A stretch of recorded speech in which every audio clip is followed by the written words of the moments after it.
सर्वप्रथम भाऊसाहेब देशमुख यांच्या विचारांना विनम्र अभिवादन करतो. आज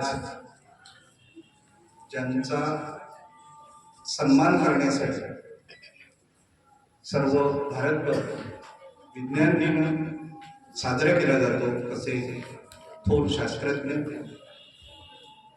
भारतरत्न डॉक्टर सी.व्ही. रमन यांना सुद्धा विनम्र अभिवादन करतो. सर्वप्रथम वर्ग 9 अ हे सर्व विद्यार्थी आणि त्यांचे वर्ग शिक्षक यांचं सुद्धा मी अभिनंदन करतो. खूप मेहनत घेऊन सर्व चार्ट लावून आणि सुंदर असं कार्यक्रमाचं आयोजन केलं. त्यांच्यासाठी एकदा सर्वांचे तर्फे टाळ्या.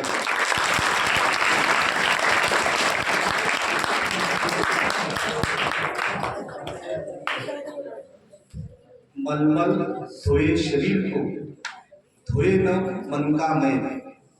टुकड़े सर मागे बसले. मलमल धोए शरीर को, धोए न मन का मैल. नाहे गंगा गोमती, नाहे गंगा गोमती. रहे बैल के बैल, रहे बैल के बैल.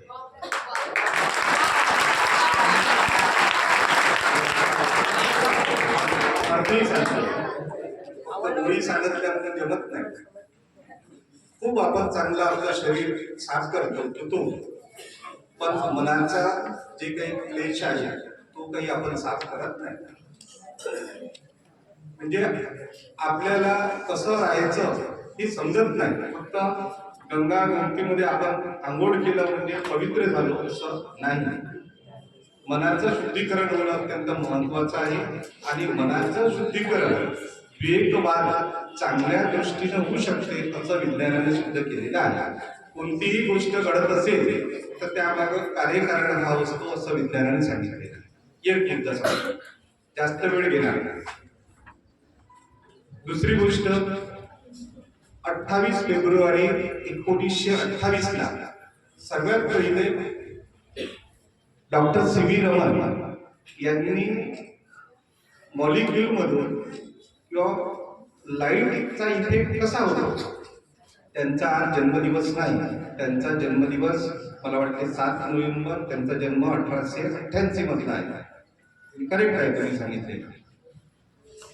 त्यांनी जो शोध लावला, शोध निबंध सादर केला, तो शोध निबंध काय आहे तुमच्यासाठी महत्वाचा आहे तर ते सुद्धा सांगतो फार कमी वेळात बोलतो. तर जागतिक स्तरावर आणि आशिया खंडामध्ये सर्वात पहिले नोबेल पारितोषिक मिळवणारे ते म्हणजे डॉक्टर सी.व्ही. रमन. मग त्यांना या शोधाबद्दल का देण्यात आलं नोबेल प्राइज, तर हा जो इफेक्ट आहे त्यांच्या नावानं ओळखला जातो, रामन इफेक्ट म्हणून, तो अत्यंत महत्वाचा आहे.